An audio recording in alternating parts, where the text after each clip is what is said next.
Hi friends, ನಮಸ್ತೆ. ಎಲ್ಲರೂ ಹೇಗಿದ್ದೀರಾ? ಚೆನ್ನಾಗಿದ್ದೀರಾ? ಚೆನ್ನಾಗಿದ್ದೀರಾ ಅಂತ ಭಾವಿಸ್ತಾ ಇವತ್ತಿನ ವ್ಲಾಗ್ ಸ್ಟಾರ್ಟ್ ಮಾಡ್ತಾ ಇದ್ದೀನಿ. ಬನ್ನಿ ನೋಡಿ, ಬೆಳಿಗ್ಗೆ ಮೋಡ ಕವಿದ ವಾತಾವರಣ ಅಂತ ಬೆಳಿಗ್ಗೆನೆ ಮೇಲ್ಗಡೆ ಬಂದರೆ ಎಷ್ಟು ಚೆನ್ನಾಗಿದೆ ವಾತಾವರಣ ಅಲ್ವಾ? ಒಂದೆರಡು ರೌಂಡ್ ವಾಕ್ ಮಾಡ್ಕೊಂಡು ಹೋಗೋಣ ಅಂತ ಹಾಗೆ ಮೇಲ್ಗಡೆ ಬಂದೆ. ನನ್ನ ಜೊತೆ ಚಿನ್ನಿನೂ ಬಂದ್ಲು. ಅಷ್ಟೊತ್ತಿಗೆ ನಮ್ಮ ಮನೆಯವರು ನೈಟ್ ಡ್ಯೂಟಿ ಮಾಡಿಕೊಂಡು ಮನೆಗೆ ಬಂದಿದ್ರು. ಸೊ ನಾನ್ ವೆಜ್ ತಂದಿದ್ರು. ನಾನ್ ವೆಜ್ಜಲ್ಲಿ ಇವತ್ತು ಒಂದು ಸ್ವಲ್ಪ ಡಿಫ್ರೆಂಟಾಗಿ ಅಡುಗೆ ಮಾಡೋಣ ಅಂತ ಇದ್ದೀನಿ. ದಮ್ ಬಿರಿಯಾನಿ ಮಾಡೋಣ ಅಂದ್ಬಿಟ್ಟು ಚಿಕನ್ನು ಒಂದು 3/4 kg ಅಷ್ಟು ತಗೊಂಡಿದ್ದೀನಿ. ಅದಕ್ಕೆ ಒಂದು ಕಪ್ಪಷ್ಟು ಮೊಸರು, ಗರಂ ಮಸಾಲ, ಚಿಕನ್ ಮಸಾಲ, ಆಮೇಲೆ ಒಂದು ಹಾಫ್ ಸ್ಪೂನ್ ಉಪ್ಪು ಹಾಕ್ಕೊಂಡು ಚೆನ್ನಾಗಿ ಈ ಥರ ಮಿಕ್ಸ್ ಮಾಡಿಕೊಂಡು ಚೆನ್ನಾಗಿ ಇಸ್ಕಿ ಚೆನ್ನಾಗಿ ಕಲಿಸ್ಕೊಳ್ಳಿ. ಅದು ಯಾಕೆಂದರೆ ಉಪ್ಪು ಖಾರ ಚೆನ್ನಾಗಿ ಹಿಡಿಬೇಕಲ್ಲ. ಉಪ್ಪು ಖಾರ ಚೆನ್ನಾಗಿ ಹಿಡಿದಷ್ಟು ಚಿಕನ್ ಯಾವಾಗಲೂ ಅಷ್ಟೇ ಬಿರಿಯಾನಿಯಲ್ಲಿ ಟೇಸ್ಟ್ ಚೆನ್ನಾಗಿರುತ್ತೆ. ಉಪ್ಪು ಖಾರ ಎಲ್ಲ ಚೆನ್ನಾಗಿ ಹಿಡಿದು ಸಾಫ್ಟಾಗಿ ಮೆತ್ತಗೆ ಚೆನ್ನಾಗಿರುತ್ತೆ. ಹಾಗಾಗಿ ಯಾವಾಗಲೂ ಅಷ್ಟೇ ಈ ಥರ ಕಲಸಿಟ್ಕೊಬಿಡಿ.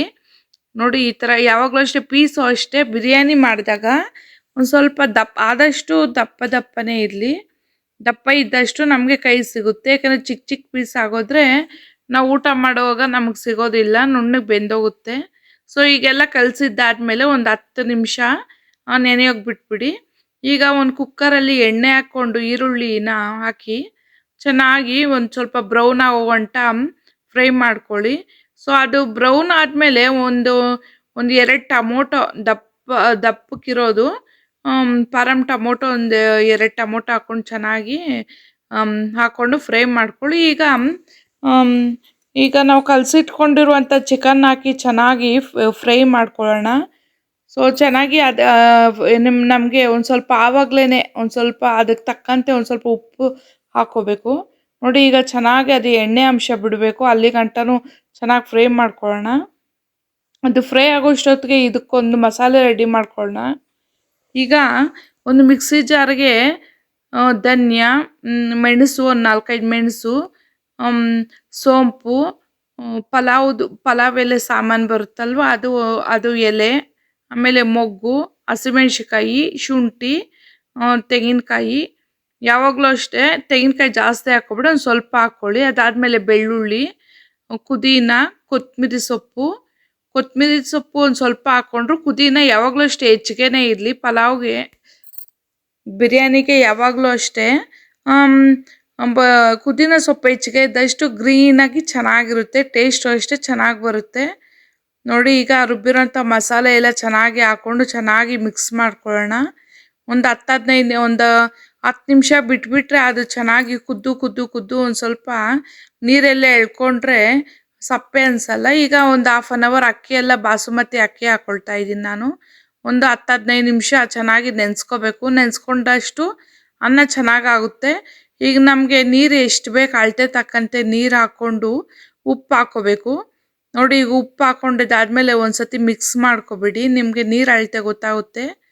ನೋಡಿ, ಈಗ ಇದಾಯ್ತಲ್ವಾ? ಇದಾದಮೇಲೆ ಒಂದು ನಿಂಬೆಹಣ್ಣು ಹಾಕ್ಕೊಂಡು ಚೆನ್ನಾಗಿ ಹಿಂಡ್ಕೊಳ್ಳೋಣ. ಚೆನ್ನಾಗಿ ಇದು ಹಿಂಡ್ಕೊಂಡ್ರೇ ಇದು ದಮ್ ಬಿರಿಯಾನಿಗೆ ಟೇಸ್ಟು. ನೋಡಿ, ಇನ್ನೊಂದು ಟ್ರಿಪ್ಪು ಕಲಸಿ ಮಿಕ್ಸ್ ಮಾಡ್ಕೊಂಡಿದ್ದಾದಮೇಲೆ ಈಗ ಮುಚ್ಚಿಬಿಟ್ಟು 2 ವಿಸಿಲ್ ಕೂಗಿಸ್ಕೊಳ್ಳೋಣ. ಸೊ ಇದು ಕೂಗೋಷ್ಟೊತ್ತಿಗೆ ನಾನು ಅಲ್ಲಿಂದ ಏನಾರು ಒಂದು ಸ್ವಲ್ಪ ಗಲೀಜಾಯಿತು ಅಂದರೆ ಅಲ್ಲೇ ಒರೆಸ್ಕೋತಾ ಇರ್ತೀನಿ. ಸೊ ಈ ಥರ ಮಾಡ್ಕೊಳ್ತಾ ಇದ್ರೆ ನಾವು ಕಿಚನ್ ನೀಟಾಗಿ ಇಟ್ಕೊಳ್ಳೋದು. ಹಾಗೆ ಫಿಶ್ಶು ತಂದಿದ್ರಲ್ವ, ಹಾಗೆ ಸಾಂಬಾರು ಮಾಡಿ ಇಟ್ಕೊಬಿಡೋಣ ಅಂತ ಮಾಡ್ಕೊಳ್ತಾ ಇದ್ದೀನಿ. ಸೊ ನಿಮ್ಗೇನಾದರೆ ಫಿಶ್ಶು ಒಂದು ಸ್ವಲ್ಪ ಹೊಲ್ಸು ಸ್ಮೆಲ್ ಬರ್ತಾ ಇದ್ದರೆ ಅದಕ್ಕೊಂದು ಸ್ವಲ್ಪ ರಾಗಿ ಹಸಿಟ್ಟು, ಹುಣಸೆಹಣ್ಣು ಹುಳಿ, ಆಮೇಲೆ ಉಪ್ಪು ಇಷ್ಟೂ ಚೆನ್ನಾಗಿ ಕಲಿಸ್ಕೊಂಡು ಒಂದು ಬಟ್ಲಲ್ಲಿ ನೋಡಿ ಈ ಥರ ಊದ್ಬಿಡಿ. ಸೊ ಹೊಲ್ಸು ಸ್ಮೆಲ್ಲೆಲ್ಲ ಹೊರ್ಟೋಗುತ್ತೆ. ಇದು ಆವಾಗಿಂದನೂ ನಮ್ಮ ಅಮ್ಮ ಹೇಳ್ಕೊಟ್ಟಿರೋದು. ಇದೊಂದು ಟ್ರಿಕ್, ಹೊಲ್ಸು ಸ್ಮೆಲ್ ಬರ್ತಾ ಇದೆ ಅಂದರೆ.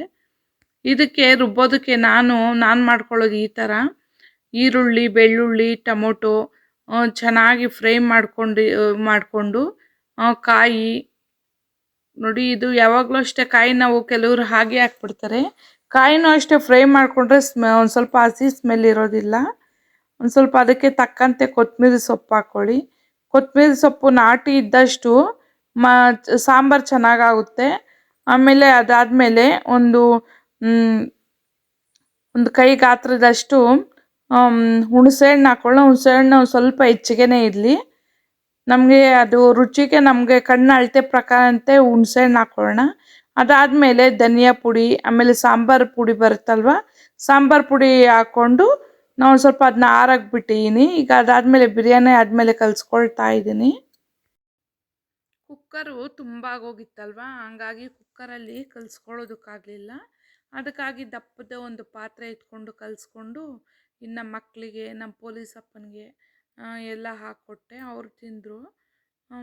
ಇನ್ನು ಈ ಕಡೆ ಹುರ್ಕೊಂಡಿರುವಂಥ ಮಸಾಲೆನ ರುಬ್ಕೊಬಿಡೋಣ ಅಂದ್ಬಿಟ್ಟು ರುಬ್ಕೊಳ್ತಾ ಇದ್ದೀನಿ. ಸೊ ನಾನು ಈ ಥರ ಮಾಡ್ತೀನಿ, ನೀವು ಇದೇ ಥರ ಒಂದು ಸತಿ ಟ್ರೈ ಮಾಡಿ. ತುಂಬ ಮೀನು ಸಾಂಬಾರು ಬರಲ್ಲ ಅನ್ನೋರು ಈ ಥರ ಟ್ರೈ ಮಾಡಿದ್ರೆ ತುಂಬ ಚೆನ್ನಾಗಿರುತ್ತೆ. ನೋಡಿ, ಈಗ ಒಂದು ಪಾತ್ರೆಯಲ್ಲಿ ಎಣ್ಣೆ, ಸಾಸಿವೆ, ಈ ಥರ ಎಲ್ಲ ಹಾಕ್ಕೊಂಡು ರುಬ್ಬಿರೋಂಥ ಮಸಾಲೆ ಎಲ್ಲ ಹಾಕ್ಕೊಂಡು ಉಪ್ಪು ಹಾಕ್ಕೊಂಡು ನೋಡಿ, ಈಗ ಕುದೀತಾ ಇದೆಯಲ್ವಾ, ಕುದೀತಾ ಇರೋ ಸಾಂಬಾರಿಗೆ ಫಿಶ್ ಹಾಕೋಣ. ನಮಗೆ ಈ ಫಿಶ್ ಹಾಕ್ಕೊಂಡಿದ್ದಾದಮೇಲೆ ಒಂದು ಸ್ವಲ್ಪ ಯಾವಾಗಲೂ ಅಷ್ಟೇ ಸಾಂಬಾರು ಒಂದು ಸ್ವಲ್ಪ ಗಟ್ಟಿನೇ ಇರಲಿ. ಏಕೆಂದರೆ ಫಿಶ್ ಹಾಕಿದ ತಕ್ಷಣ ಅದರಲ್ಲಿರೋ ನೀರಾಂಶನೇ ಇಳ್ಕೊಬಿಡುತ್ತಲ್ವ, ಹಾಗಾಗಿ ಒಂದು ಸ್ವಲ್ಪ ಸಾಂಬಾರೆಲ್ಲ ಗಟ್ಟಿಯಾಗೇ ಇರಲಿ. ಕೆಲವರು ತುಂಬ ನೆಗಡಿ ಆಗೋಗಿರುತ್ತೆ, ಗಂಟ್ಲು ನೋವಿರೋರಿಗೆ ಈ ಥರ ಸಾಂಬಾರು ಕೊಟ್ಟರೆ ಶೀತ, ನೆಗಡಿ, ಗಂಟ್ಲು ನೋವೆಲ್ಲ ಕಮ್ಮಿ ಆಗುತ್ತೆ ಅಂತ ಹೇಳ್ತಾ ಇರ್ತಾರೆ.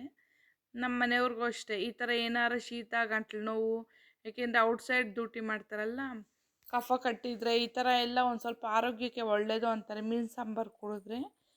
ಸೊ ಈ ಥರ ಈಗ ಸಾಂಬಾರೆಲ್ಲ ಕುದ್ದೆ ಒಂದು 10-15 ನಿಮಿಷ ಆದಮೇಲೆ ಹಾಕ್ಕೊಟ್ಟೆ. ಸಾಂಬಾರು ಮಾತ್ರ ತುಂಬ ಚೆನ್ನಾಗಾಗಿತ್ತು, ಟೇಸ್ಟಾಗಿತ್ತು. ಸೊ ನೆಕ್ಸ್ಟ್ ಇದು ಮಾರನೇ ದಿನ ಬೆಳಿಗ್ಗೆ ಆಗಿರುತ್ತೆ.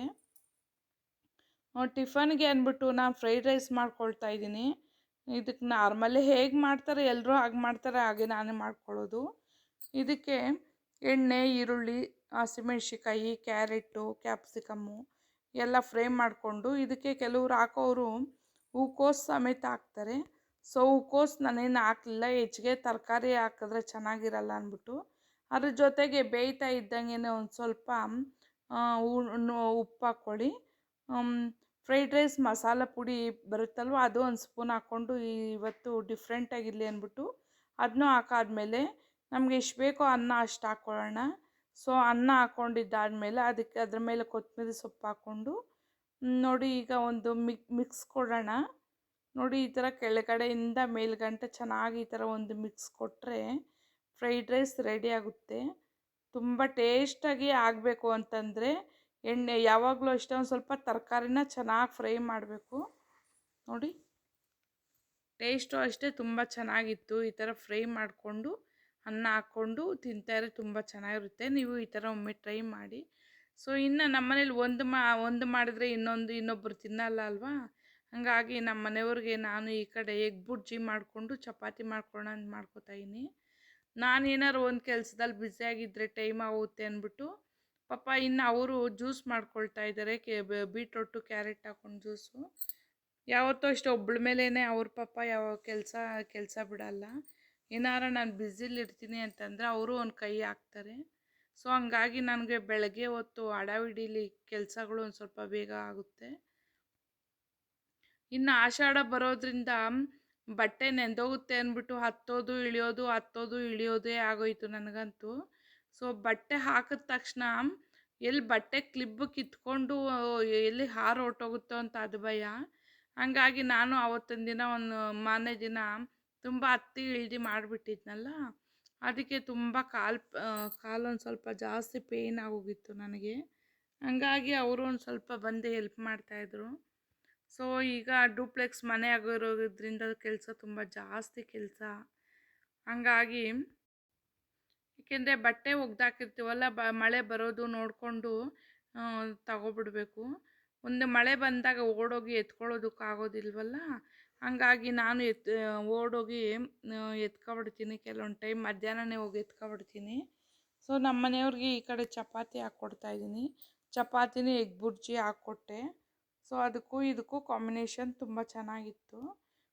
ಇದಾಗಿತ್ತು ಫ್ರೆಂಡ್ಸ್ ನನ್ನ ವ್ಲಾಗು.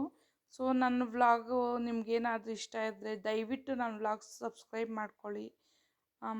ನೋಡಿ ಬುಜ್ಜಿ ಮೇಲ್ಗಡೆ ಬಂದಿದ್ದಾಳೆ, ಆಟ ಆಡ್ತಾ ಇದ್ದಾಳೆ.